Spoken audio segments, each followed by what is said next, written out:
Hey y'all, this is AL Thick Madame, and this is the recap review for Power Book 2 Ghost. So the episode started out with Method Man meeting up with Saxe, and first of all, Saxe was hating because he came up in there looking good. Now we know that Method Man is a rapper in real life, but he came in there dressed the part, looking like somebody like he basically was wearing something like Tariq or somebody would wear, or a rapper. And Saxe was hating, and he had to go ahead and call him out on the hating, and he was like, touche. So anyway, they trying to get down to business because they're supposed to be working together. And Saxe was like, look, I'm trying to tell you, I really want to make this work. Are you really sure that you're going to really work with me? Like, you ain't going to try to screw me. And he like, man, all you need to know is I'm trying to win my case. I want to continuously win my case. Is this going to be a W for me? So he going to win Tasha's case. And Saxe is definitely trying to slap handcuffs on Tariq right after she is being released. Basically, as soon as the verdict happens, like 30 seconds later, he trying to have something pop off. Like, he looking at him like, bruh, I don't care what you do what you do. As long as I get my win, I don't care. So anyway, Tariq is in class, y'all, early. And how early do you ask? Before anybody has arrived. Nobody is in there. And I'm just like, wait a minute, what? I couldn't even believe he was in class early. So anyway, Tasha ended up calling him, or he called her, they talking. And she said that she's going to go to trial. She talked to Davis and what she wanted to do. He advised against it or whatever. And so she going to go to trial. And so far, nobody is coming forward and is going to say anything that'll be incriminating against him. So she feels like everything is going to go according to plan and she'll be able to get out. But she don't know what's brewing, and in all honesty, we don't know what's brewing because I feel like Courtney Kemp or somebody gonna throw us all kinds of monkey wrenches, but we gonna see. Anyway, he ends up rushing his mom off the phone because the class starts coming in.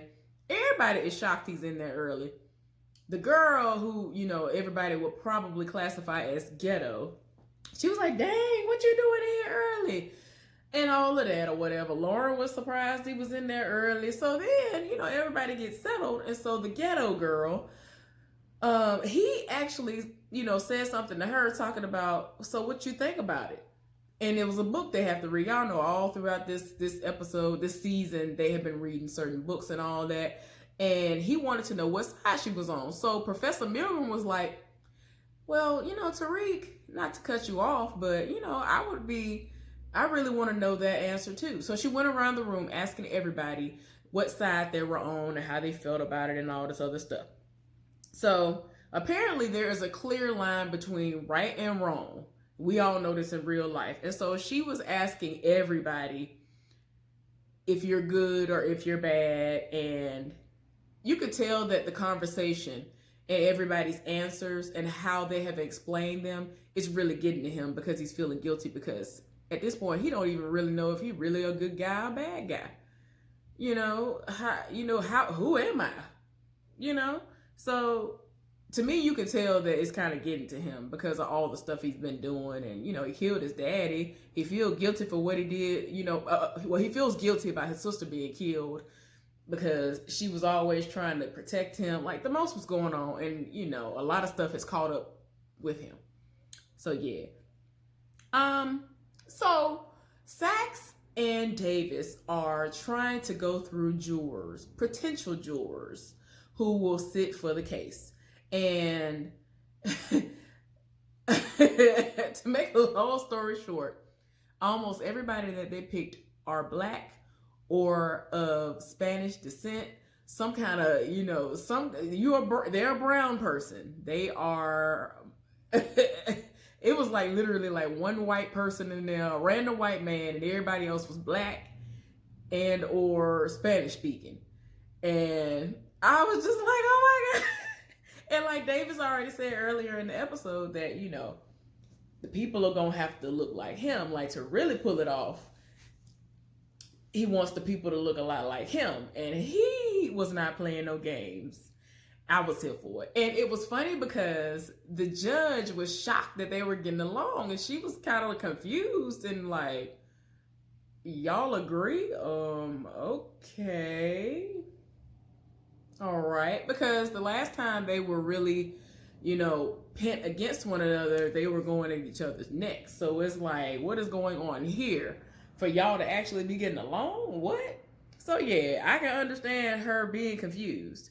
Y'all, Francis Johnson, aka 2-Bit, has been summoned by Saxe. And so Saxe wanted to see him. Y'all know 2-Bit is locked up. He's the last person living and breathing out here, or ain't locked up, or what. Well, everybody dead, ain't they? I don't know. They went away further and longer than he did. I don't know. Anyway, he's like the last one standing from all of the Tommy and Ghost shenanigans. And so Saxe want to talk to him. He don't want to talk to him. Y'all know 2-Bit ain't no snitch. So Davis also reached out to him. And so he was like, I don't know you. I don't want to talk to you. I ain't no snitching. So Davis was reading y'all. Y'all know I don't cuss. And I don't say the N-word, but the way Method Man was talking to him in this scene had me dying. Oh my gosh. So anyway, he actually, I guess he allowed him to see him. And so Davis came up there and he was talking to him like through the glass on the phone. And he was like, I'm your best bet. And he basically made it seem like he is going to set Saxe up in a sense. And he actually brought Blanca in. And so he was like, man, if I wouldn't talk to her, what make you think I'm going to talk to you or try to do anything for Saxe? So the way they're going to try to pull all this off is he gonna get on the stand and testify. But he can, if he says certain things, it's not necessarily him perjuring himself. But ultimately, all he has to do is get on the stand and he gets full immunity, y'all. It's crazy. I'm going to get to the type of immunity it is in a little while. Okay, y'all. So, Monet is at the house mad as usual. Her character just stay mad. I'm like, she could literally have just had sex, had the big O and all that, and she mad 5 seconds later. I'm just like, girl, are you never mad? Can you stop being mad sometime? I know your blood pressure is through the roof. This don't make no sense. But anyway, she mad. And she telling everybody she tired of them. She gonna get in the car. They ungrateful and all this other stuff. And she wants Drew and Diana to come with her because Kane knows the ins and outs of the, the drug game. He done been out there in the streets. Those two have not. So she's telling them that they gonna get in the car. They need to hurry up and get in the car with her. So before they even get in the car to link up with her, Kane come from upstairs or wherever he was at because she went off talking about somebody sleeping with somebody. So people are trying to infer that Diana, has slept with Tariq, but she hasn't. Kane didn't know that they were talking about Drew sleeping with the guy Emmett. And I'm just like, no. I think Monet knows that she likes Tariq. But it was just a whole mess. Like, she's just looking at everybody like, y'all done went up to that school. Y'all getting caught up with these people.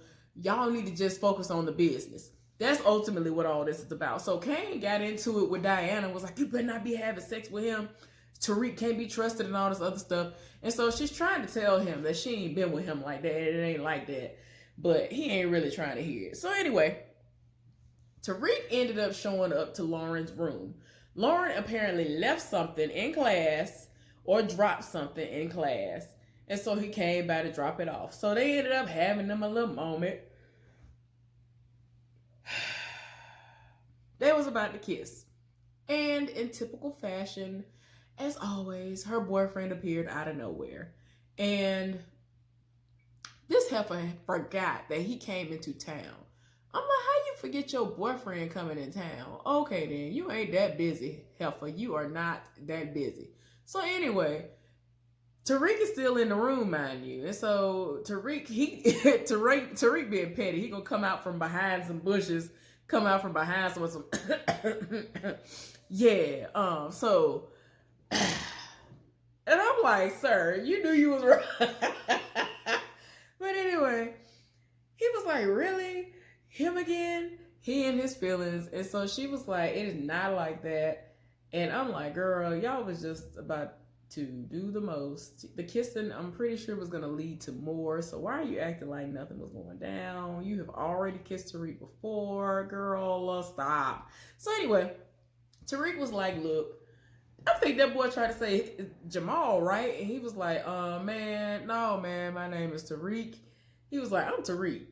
My name is Tariq, and I was just dropping something off to her. And he excused himself, went on, by his business, and she let the boyfriend in. I'm just like, girl, I don't even understand what she's seeing him anymore, because she apparently likes bad boys.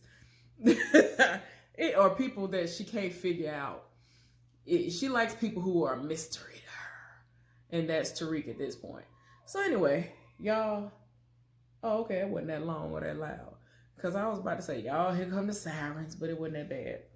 So Monet ended up taking her kids to like some location where Diana was going to count up some money, and Drew was going to count up some bricks or something. I don't know if he was going to wrap them up, count them. I think she was going to have him wrap them up or something. I don't know. But they was going to be there and do that and learn some things. She took their cell phones and basically put it a couple of feet from them. And I'm like, girl, what is that supposed to do? I don't know what you thought they were supposed to do. But anyway, people was calling and blowing Drew up. Everett was calling and blowing Drew up like crazy. Everett is the dude who's the basketball player that he met in the art class. And so he wanted to talk to him. He apologized. He wanted to see him. Called him, texted him. I'm talking about when I say blow up, he blew his phone up. Something terrible. So anyway, Saxe is talking to his niece Riley, and he is trying to get her to understand that she don't need to be getting all head over heels in love with this boy because he's a part of the criminal enterprise. And so she was like, I'm going to prove to you that Brayden is not like that, whatever. And I'm just like, girl, you just don't know. So anyway, Brayden and his raggedy brother are in Brayden's room. His brother came by, and Brayden was looking for some drugs and things that he had that he was going to, push through the program that they have going on at the school. And the brother, he already knew his brother had to have been the one who did it. And so he done went off on him. He was like, give them back to me. He was like, well, I don't have any of that stuff anymore. My friends needed some stuff. And so I ended up having a good time with my friends or whoever it was. Man, Brayden was tired of his spirit. So both of them get to fighting. Brayden, he, I guess, is like the little brother. And so his brother was on top of him, like fighting him. And Kane come in the room. Kane is looking for Tariq. He looking at him like, we don't know where he at. He's not here. And then Brayden decides to let Kane know that he knows all about him. And I'm talking about, he was like, oh, you're Kane. And he talking about him like, you know too much information. Kane was tired of his spirit. He's like, what we not finna do is this. We gonna take a ride. He took him and his brother, went and dropped them off on separate corners for them to sell some product.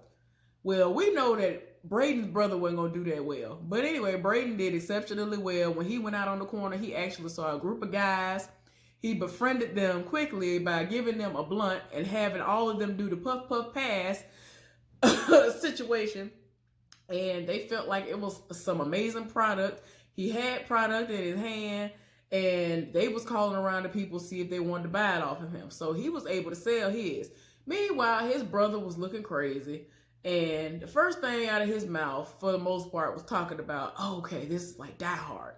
If y'all ain't seen Die Hard, y'all need to get y'all lives together and watch that one good time. Go ahead and watch it on Christmas Day. Watch the original Die Hard on Christmas Day.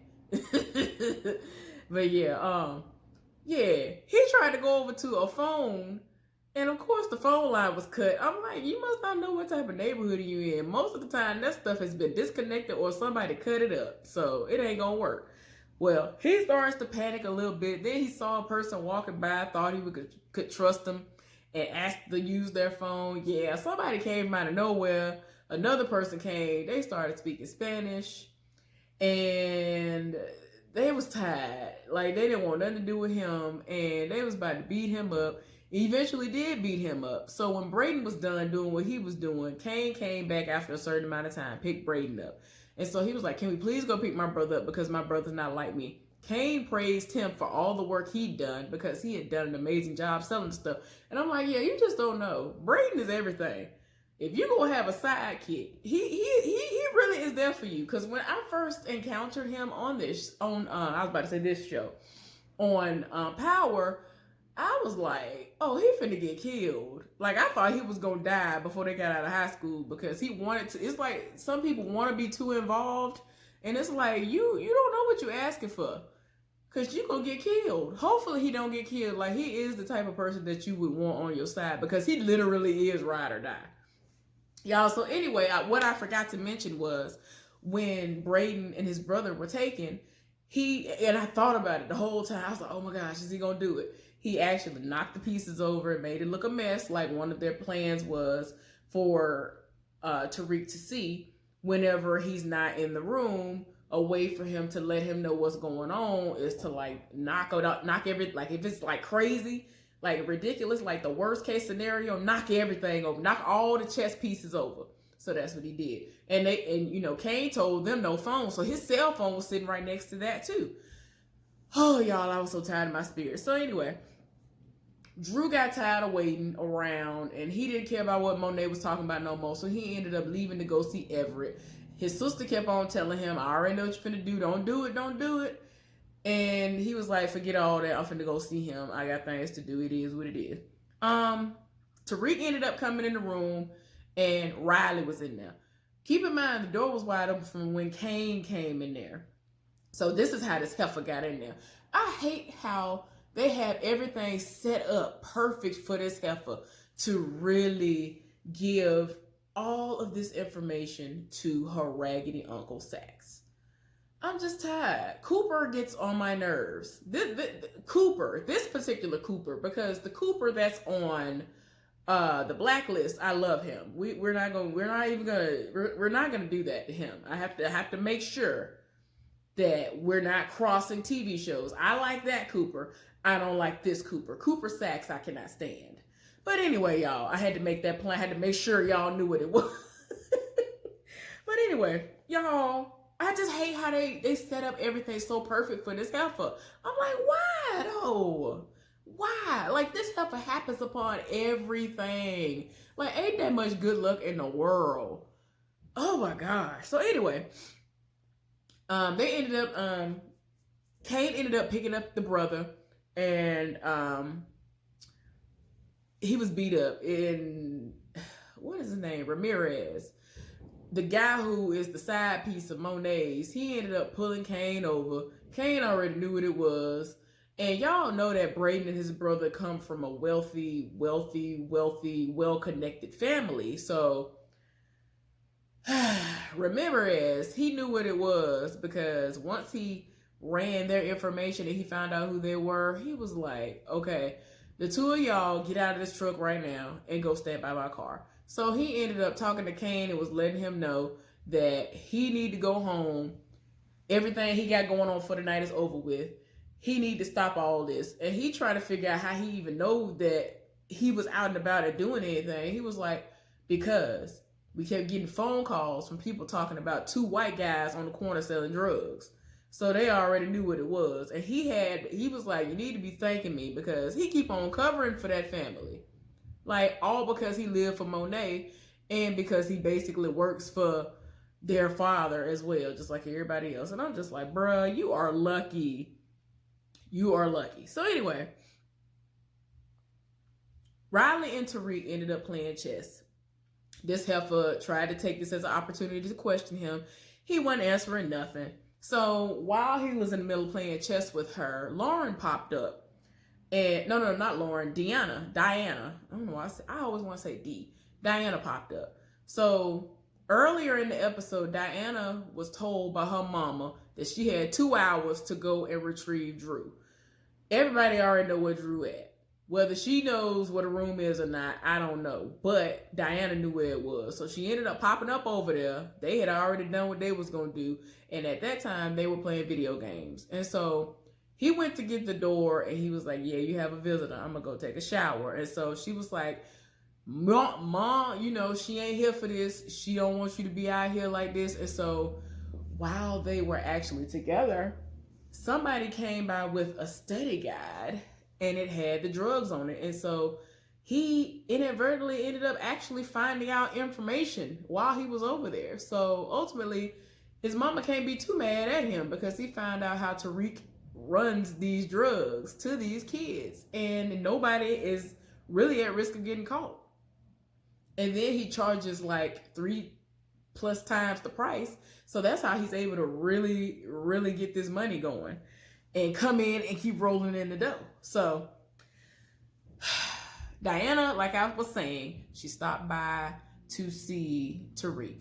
And y'all know Riley's raggedy behind was in the room. And so he didn't want no drama, so he made it seem like he was alone, but he was just going to talk to her real quick outside. And so she was like, well, you must got somebody in there. And he was like, look, I ain't got nobody in here. What's up? So she was like, I know how you run your drugs. I know how you do this. She showed him the packet that the boy had, the study guide. And so he tried to ask her not to tell her mama. And so later on, she does anyway. And I'm just like, girl, you ain't gonna get no brownie points for real from your mama because she really think you be out here doing things you ain't even doing yet. But Monet is just so hard on her. And I'm like, I get it to a certain extent, but not, I mean, you doing too much. Y'all, I'm tired. So anyway, but yeah, it gets to a point where his phone go off. Like he get a text message from somebody talking about they need to talk. And the number comes up. His phone is in his book bag, mind you. This heifer reached into his book bag, took it out, took a picture of it, and then it like started ringing or something, so it scared her. She dropped it on the floor. So this is how Diana even knows there's somebody in the room. So she didn't basically read him. And then eventually he go back in the room. And so she's sitting down like ain't nothing even happened. And I'm like, girl, get somewhere and sit down. So anyway, Davis is talking to, I already told y'all he was talking to 2-Bit and all this other stuff. Y'all, the hearing happened where 2-Bit was going to say what he was going to say. And Tasha is confused because he's like, at the end of it, because the way that Davis was questioning him, because Sachs cross-examined him first. And so he basically didn't give him no information. He was very uncooperative. And everything that he told him before, he said, I don't know what you're talking about. I ain't got no affiliation. I don't know what you're talking about. And when Davis was talking to him, it got to the end of the line of questioning. And he asked if he knew, he asked him if he knew Tariq or if he ever had any dealings with him. And he said something about how he knows nothing about ghosts. He don't know nothing about no Tommy. He don't know, like he's making it seem he ain't never heard of none of these people or none of the stuff they had going on. But he was like, all I know is Tariq needed some help. He was lost. I helped him one day when he was lost, and that was it. Like, I don't know him, but I helped him when he was lost. And then he was like, what do you mean by lost? He was like, well, he had gotten caught up with the wrong group of people. So they kept on paying it over to Tasha, because Tasha looking confused, like I'm looking confused right now. And she looking like, he don't know her. He don't know me. How does he know him? Like, she's just very confused at this point. So everything is still looking good on her end, but he done got over on Sachs because this is transactional immunity he about to get. 2-Bit is finna walk, y'all. So anyway, Monet went off on Kane when he got to the house. Y'all, they got into it so bad. Kane hit his mom and knocked her to the floor. I was like, oh God. Somebody please go get the black dress. Somebody please go get the black dress. Woo, child. Oh, Lord, if that had been me, I'd have been dead in my grave right now. Oh, Lord. He done knocked her to the floor. I said, Lord. Because he done went off because he was trying to tell her, this ain't your business. Because you know how Monet is always like, this is my house. This is my this. This is my that. He went off on her, was like, this ain't your house. This is our father's house. This is his business. If he wasn't in there, he would be the one running this business. He done went all the way off on her. I was like, oh my gosh. When he knocked us to the floor, I said, oh God, somebody please do something. Kane ended up going to see his daddy in jail. I guess he summoned him and he told him, don't you ever, well, no, this is what happened. He talked to him, and when he was done talking to him, he gave him a hug, and he was guarded. I mean, not guarded. He was escorted out by several COs or whatever. Y'all, they turned the camera off and beat, stomped, and everything you can ever think of came. And then his daddy came from out of nowhere and said, "Don't you ever put your hands on my wife again." I was like, "Oh my God, somebody please do something." So anyway, Tasha ended up calling Tariq to see if he knew anything about 2Bit and all this other stuff. But like I said, they ended up letting 2Bit go. That was the end of the episode, y'all. I hope y'all enjoyed this recap review. Y'all have a good evening, and I will see y'all later on. Bye.